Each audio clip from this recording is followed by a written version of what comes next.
First tonight, some big changes are being made at the top of Illinois State University's leadership in Normal. Our Brianna Rittman attended today's Board of Trustees meeting and tells us who's in and who's out. Brianna. Shelby, the Board of Trustees naming Dr. Anduve Tarhule as the interim president of Illinois State University. Now, this announcement comes after the shocking news that Dr. Terry Goss Kinsey resigned on Tuesday, just 2 days before the university's Founders Day celebration. I am humbled that the Board of Trustees has asked me to serve as interim president. On Friday, Illinois State University's Board of Trustees appointed Dr. Anduve Tarhule as interim president.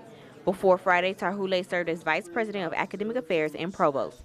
This announcement comes after the unexpected news that Dr. Terry Goss Kinsey resigned as the university's first female president. Things happened very quickly, and as I said, many of us, like a lot of people listening, we're not aware of the discussions that were going on in the BOT, so I know not much more than everybody else. Kinsey resigned on Tuesday, serving less than 2 years as president. She took office in July 2021. While she was not at the board meeting, in a statement she says she intends to pursue other opportunities. Kinsey will be paid for 20 weeks of her salary, totaling close to $144,000, as well as unused vacation time. She can remain in the president's housing for up to 4 months. During public comment, one student spoke out against the lack of transparency from the Board of Trustees on this seemingly abrupt decision. Doesn't the rest of campus, the rest of us on campus, all 20+ thousand of us, deserve to know what 11-ish people know? Why the most visible leader and single most powerful human of this university is no longer working here from one day to the next. The Board of Trustees interim board chair, Catherine Bone, was asked how long has this transition been in the works and if the comments about lack of transparency regarding Kinsey's departure had any merit. I really can't comment on that. I can't comment on that. But thank you for asking. Now, Bone did say Dr. Tarhule has real command on what's going on with the university and is the right person to move the university forward. Tarhule's tenure as interim president is effective until June 2024. Shelby? All right, a lot of questions. I need some answers, Brianna, but thank you for looking into that.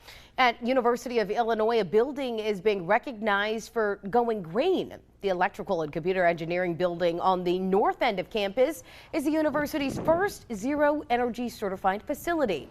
All of the energy there comes from solar panels on the roof and a solar farm in Savoy. The ECE department head says when they started working on the building in 2014, they had green energy in mind. It's not all solar power, though. There are also other elements that help save energy. We have global warming, and we're running out of options.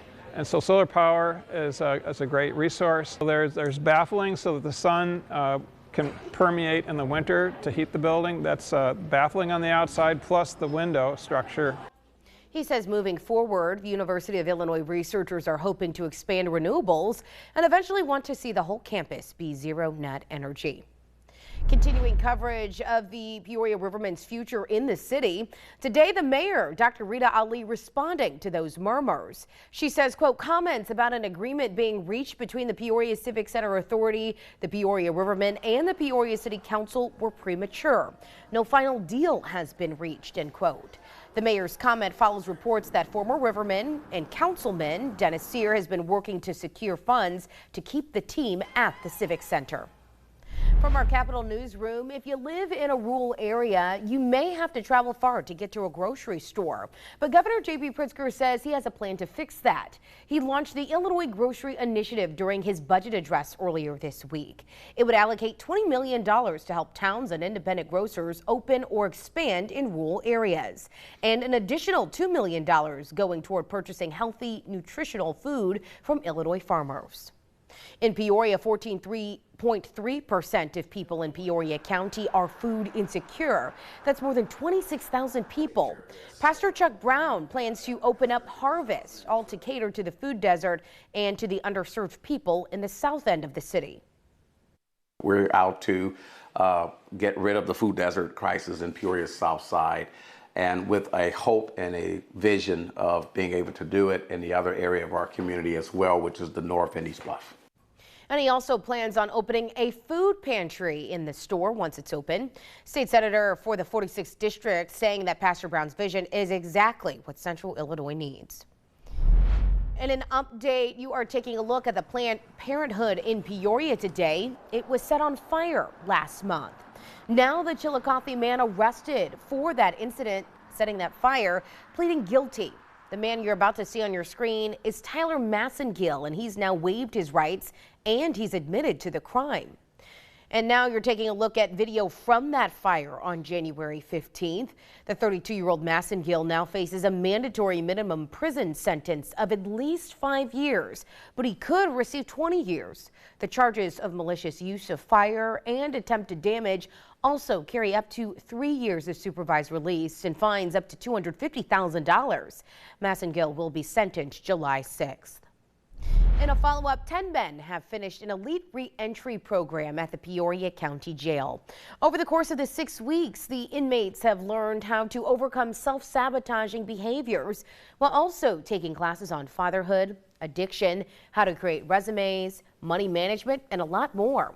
Today, multiple local organizations came to the jail and met with that group to participate in a job fair. Peoria County Sheriff Chris Watkins says he's a firm believer in this re-entry program. Here's a story that's making us Central Illinois proud. One Peoria organization is asking for your help to give teen girls the perfect prom experience. It Takes a Village Peoria is gearing up for its 5th annual free prom dress giveaway next month. So tomorrow, the nonprofit is having a drop-off donation drive-through event. You're encouraged to come on out and drop off any prom attire that the organization can use, like dresses, shoes, or accessories. The stories behind the dress, right, is bigger than the actual gown and the shoes and the jewelry. This is an opportunity to put smiles on faces, to relieve the stressor's appearance, and just allow the girls to have a good time. The drop drive-through will go on from 11 a.m. until 2 p.m. at the Peoria U-Haul storage lot at 4400 North Brandywine Drive in Peoria. It is that time of year again where Peoria is making a big splash for a very special cause. The city's annual Polar Plunge returns to Kelleher's Irish Pub in downtown Peoria tomorrow. Participants will dive into those frigid cold waters to raise money for Special Olympics Illinois. Registration begins tomorrow at 10 a.m. with splash time starting at 11 a.m. Bloomington Normal's Polar Plunge is set for next Saturday, February 25th. Well, it's Friday night, and you may be having a plan to hang out at home, maybe watch a movie, maybe get a pizza delivered. But what if you could also get a 4-pack of beer from a local brewery delivered right to you? Well, right now that's illegal, but that could change under a new proposal at the Capitol. Our Capitol Bureau Chief Cole Hankey has the latest. BuzzBomb Brewery in Springfield is about to celebrate its 5th birthday. And those 5 years have been full of obstacles, whether it be the pandemic or just the regular hiccups of starting a business. But one of the biggest headaches for Josh Flanders are state laws he views as outdated. So right from the beginning, we've bumped into issues with the state laws where they're confusing or out of date or just not really enforced the same year to year. Craft breweries have gained in popularity over the last decade.